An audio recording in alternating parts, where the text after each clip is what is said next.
नमस्कार दोस्तों। आप सभी ने एक विज्ञापन देखा होगा।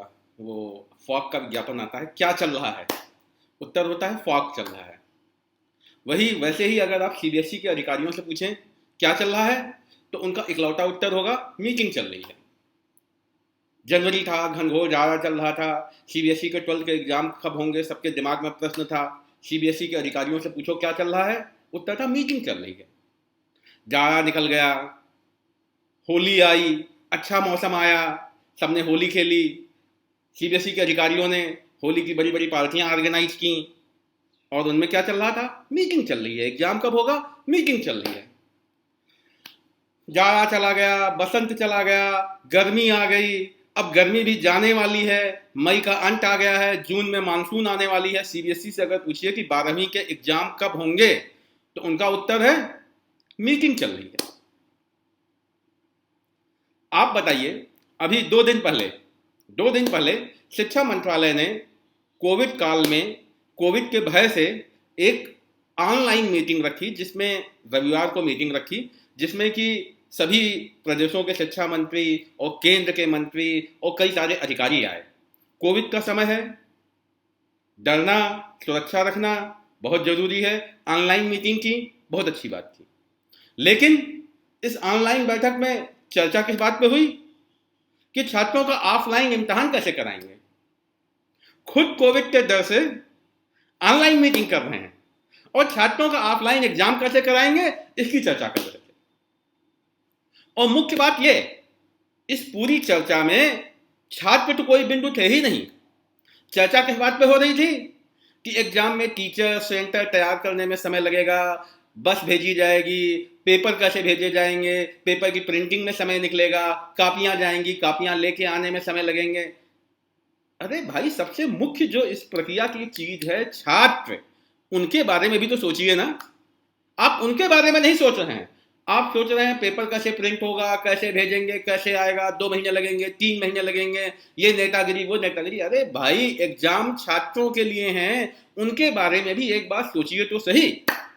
पर खैर, मीटिंग 1 डेढ़ घंटे चली और फिर इसी बीच जोमेटो से आया हुआ चाय समोसा खत्म हो गया और सीबीएसई के अधिकारियों ने, माननीय मंत्री जी ने, सबने फैसला किया कि सदैव की भांति हम निर्णय लेने में असमर्थ हैं, माननीय प्रधानमंत्री जी ही फैसला करके बताएं कि एग्जाम कब होना है।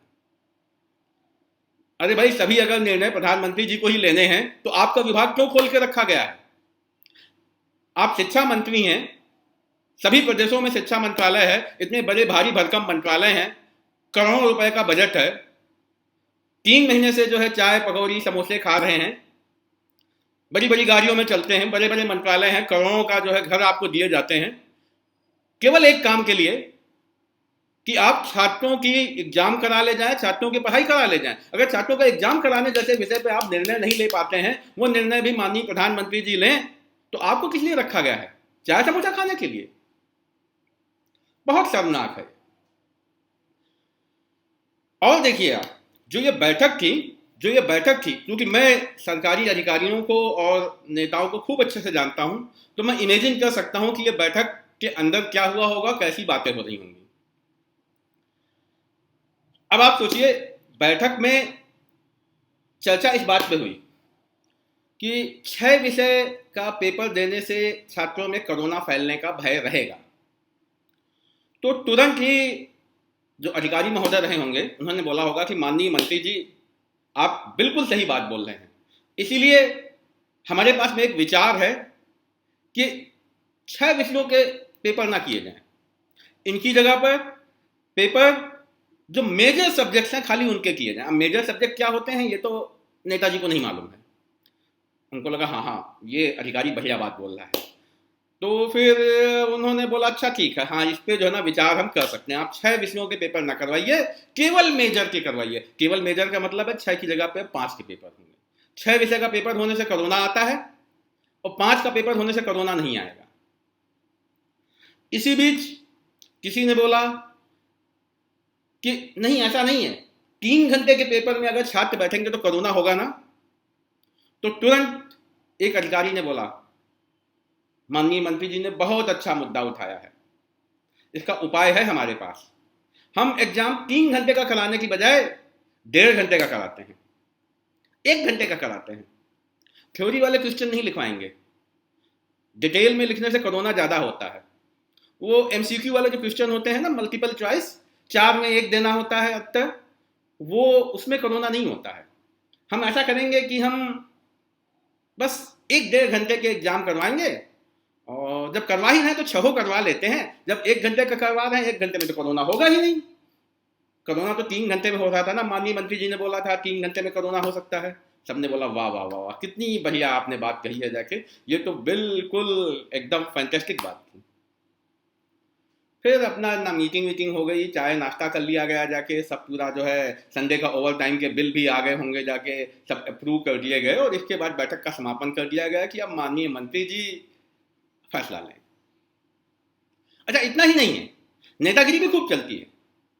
अब आप देखिए, इतने सब में जो जितने शिक्षा मंत्री थे, उनमें बहुत सारे शिक्षा मंत्री ऐसे हैं जिनकी वाकई की शिक्षा जो है प्रश्नवाचक है, जिस पर प्रश्न चिन्ह लगे हुए हैं। दिल्ली के शिक्षा मंत्री सिसोदिया जी वाकई में एक काबिल व्यक्ति हैं, उनका मैं दिल से सम्मान करता हूं एज ए पर्सन।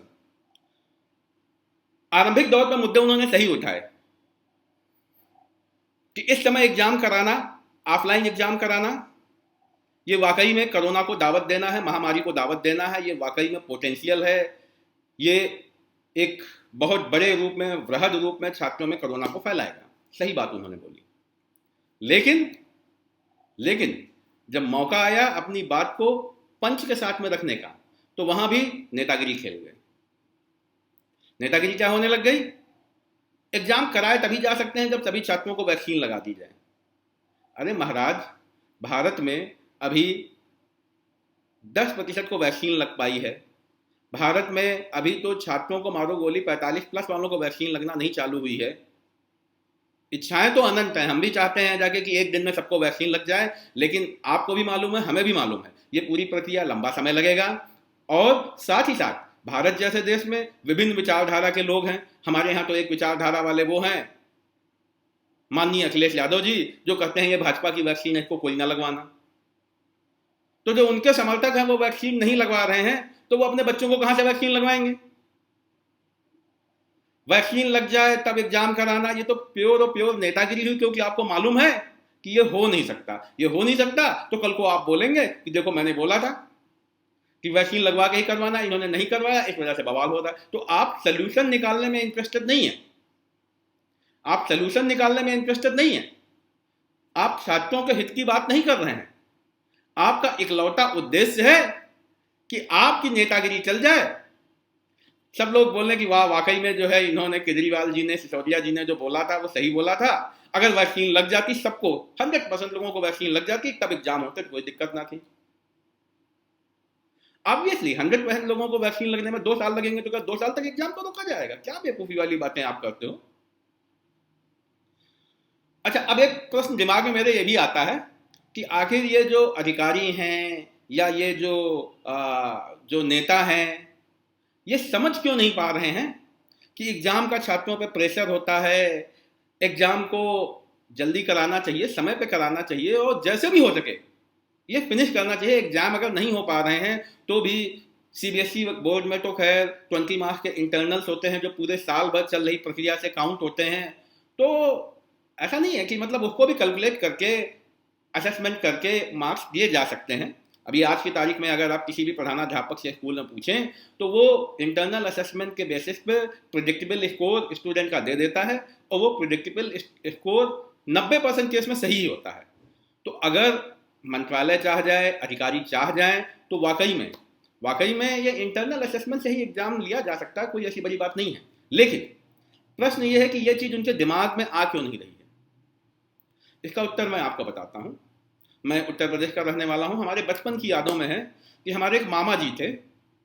वो मामा जी खुद मेरे ख्याल से कक्षा 8 भी नहीं पास होंगे, लेकिन कोई भी इम्तिहान होता था, उस इम्तिहान में उनकी इतनी ज्यादा वैल्यू होती कि सारे चाचा, सारे गांव के लोग उन मामा जी को ढूंढते थे, कहाँ है वो मामा, कहाँ है वो मामा। उनको बिल्कुल भगवान बना के रखा जाता था, उनको एग्जाम देने के बाद खिलाया पिलाया जाता था, अच्छा सुलाया जाता था। क्यों? उनका एक प्लस पॉइंट था, सेंटर कहीं भी पड़ा हो, उस सेंटर में वो दीवार के सहारे छज्जे पे जाके खड़े हो जाते, और उसके बाद वहां से कोई अगर बोलता कि प्लासी का युद्ध, तो ये नीचे चिल्लाते प्लासी का युद्ध। फिर नीचे से कोई पर्चा फेंकता, वो उस पर्चे को कैच करते, वो अंदर प्लासी के युद्ध को दे देते। फिर दूसरा छात्र बोलता पानीपत का युद्ध, तो मामा चिल्लाते पानीपत का युद्ध। फिर नीचे से फिर पर्चा आता, वो कैच करते, वो आगे दे देते। बिल्कुल एकदम निर्विकार भाव से कर्म करते, फल की इच्छा न रखते। राजीव गांधी का समय था, उस समय में सभी लोग बिल्कुल निस्वार्थ भाव से हंसते खेलते हुए ऐसे ही जीवन यापन करते थे। एग्जाम ऐसे ही होता था, हो जाता था। फिर उसके बाद में हमारे उत्तर प्रदेश में माननीय नेताजी मुलायम सिंह जी आए। उन्होंने इस समस्या को समझा, उनकी समझ में आया कि ये वाकई में बड़ी समस्या है, तो उन्होंने नकल करने के अधिकार को मूल अधिकार बनाया। ये सभी छात्रों का अधिकार है कि वो शांतिपूर्वक बैठ के नकल कर सके। तो नेताजी ने सपुस्तक परीक्षा प्रणाली चालू की कि एग्जाम में आप अपने साथ एक पुस्तक ले जा सकते हैं, कोई टेंशन नहीं, एग्जाम की किसी को कोई टेंशन करने की जरूरत नहीं है। साल में एक इम्तिहान होगा, जब भी हो अपने साथ में एक किताब लेके जाओ, उस पेपर देखो, किताब देखो, उत्तर लिख दो। अच्छा कॉन्सेप्ट था, बहुत अच्छा कॉन्सेप्ट था। कोई मतलब नकल का अधिकार अब मूल अधिकार है। लेकिन उससे समस्या क्या आई, बेरोजगारी बढ़ गई। जो नकल माफिया था वो तो बेरोजगार हो गया, अब तो छात्र अपने साथ किताब लेके जा रहे हैं जाके, तो नकल माफिया को कौन पूछेगा। और नेताजी को यह भी देखना है ना कि रोजगार की कमी ना हो। नेताजी बहुत दयालु थे और उनका जो है अपने समर्थकों पर बहुत उपकार रहता था। वो हमेशा ध्यान रखते थे बेरोजगारी ना फैलने पाए। अब ऑब्वियस सी बात है जाके कि अगर जो है ना सब छात्र अपने साथ साथ किताब लेके जाएंगे, तो ये जो लाखों विद्यालय खोल रखे गए हैं, नकल के अड्डे खोल रखे गए हैं, उनकी रोजी रोटी कैसे चलेगी। तो फिर नेताजी ने इस सिस्टम को बिल्कुल सिस्टमेटिक करवाया। सिस्टमेटिक उन्होंने करवाया, बाकायदे नकल सिंडिकेट आरंभ हुए, कैटेगरी बनाई जाती थी। सबसे बेसिक कैटेगरी जो होती थी वो मान लीजिए 500 रुपया देने वालों की होती थी। तो उसमें होता था ये कि भाई आपको अपने साथ किताब अपनी लेके जानी है, जाके एग्जाम में पेपर आएगा, देखो लिखो। दूसरी कैटेगरी वालों के साथ में ऐसा होता था कि उनको एक अलग जगह पे बिठा दिया जाएगा और वहां पे बोर्ड पे ही जो है कोई टीचर आके उत्तर लिख देगा, अपने आप लिखो। फिर इससे ऊपर वाला पैकेज एक होता था, स्पेशल जैसे पैकेज होते हैं ना हॉलीडे के, तो वैसे ही अब इसके बाद में डीलक्स पैकेज होता था। डीलक्स पैकेज में क्या होता था कि आप कॉपी अपने साथ में ले जाइए, कहीं भी जाके लिखिए और 5 घंटे में वापस आके वो कॉपी जमा कर दीजिए। इन सबसे ऊपर एक एकदम मोस्ट एग्जीक्यूटिव प्रीमियम पैकेज होता था। उस एग्जीक्यूटिव प्रीमियम पैकेज के लिए पूरे सेंटर में एक को ही वो मिलता था। उसके लिए नीलामी होती थी कि किसी के पिताजी 11,000 दे सकते हैं, दूसरे ने बोला 12,000, तीसरे ने बोला 15,000, अंततः 21,000 में डील सेट हो गई। प्रीमियम पैकेज 21,000 रुपए का केवल एक को मिलता था। तो उसमें होता था यह कि आपको जाने की जरूरत नहीं है, आप घर पे आराम से बैठिए, आपकी कॉपी उस सब्जेक्ट का एक टीचर लिख देगा, बढ़िया फर्स्ट क्लास, घर बैठे 80% 85% नंबर आप लेकर आइए। ये वो समय था, ये मान के चलिए कि 90-92 तक यहाँ ऐसे ही चलता था। 93-94 में भी नेताजी की जब दोबारा सरकार आई तब ये सब चल रहा था। बीते 25 सालों में बहुत परिवर्तन आया, देश में भी परिवर्तन आया, प्रदेश में भी परिवर्तन आया। लाख कमियां हों, लेकिन आज की तारीख में भारत का सीबीएसई बोर्ड काफी हद तक परिपक्व हो चुका है। बच्चे वाकई में पढ़ाई करते हैं, बच्चों में एग्जाम का प्रेशर भी होता है और बच्चे साल भर पढ़ाई करते हैं, क्योंकि साल भर इंटरनल्स होते हैं, उसके असेसमेंट्स ऐड होते हैं, उनके नंबर फाइनल में जोड़ते हैं। तो अब ऐसा नहीं होता कोई एग्जाम वाले दिन जो है ना एक दिन पहले पढ़ाई कर जाए, एक दिन पहले पुर्ची बना ले। अब बच्चों को साल भर पढ़ाई करनी होती है और साथ ही साथ एग्जाम का भी बहुत प्रेशर होता है, जो आज से 20 साल पहले वाली पीढ़ी ने नहीं देखा है। लेकिन समस्या क्या है कि जो डिसीजन मेकर्स हैं, जो अधिकारी हैं, जो नेता हैं, ये सभी हैं उस पीढ़ी के जिस पीढ़ी में एग्जाम का कोई प्रेशर नहीं होता था, बहुत कम प्रेशर होता था। साल में एक एग्जाम होता था, उसको कैसे भी पास कर लिया जाता था। तो सबसे बड़ी समस्या जो है वो यही है कि इस समय जो निर्णय लेने वाली पीढ़ी है वो उस समय की है जिसको एग्जाम का प्रेशर नहीं मालूम था।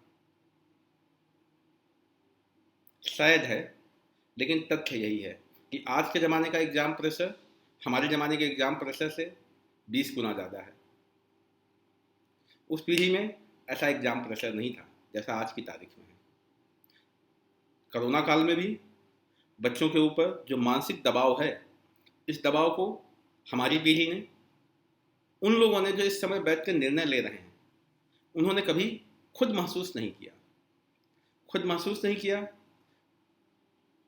तो जाके पैर न फटे बीवाई, सो का जाने पीर पराई, तो वो इस वजह से निर्णय नहीं ले पा रहे हैं। प्रधानमंत्री जी मोदी जी एक बहुत ही स्ट्रांग नेता हैं,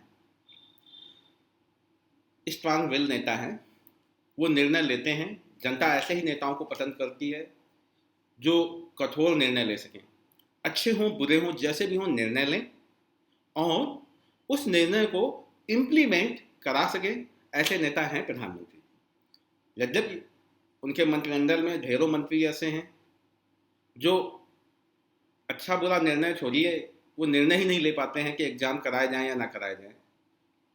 तो खैर, उनके लिए क्या कहा जाए, लेकिन प्रधानमंत्री मोदी जी से हम सभी की उम्मीदें हैं, सभी छात्रों की उम्मीदें हैं, हर भारत के एक सामान्य नागरिक की उम्मीदें हैं कि कम से कम वो इस मसले पे एक निर्णय तो ले, कम से कम अच्छा हो बुरा हो, ऑफलाइन हो ऑनलाइन हो, जैसा भी हो, कम से कम निर्णय आए।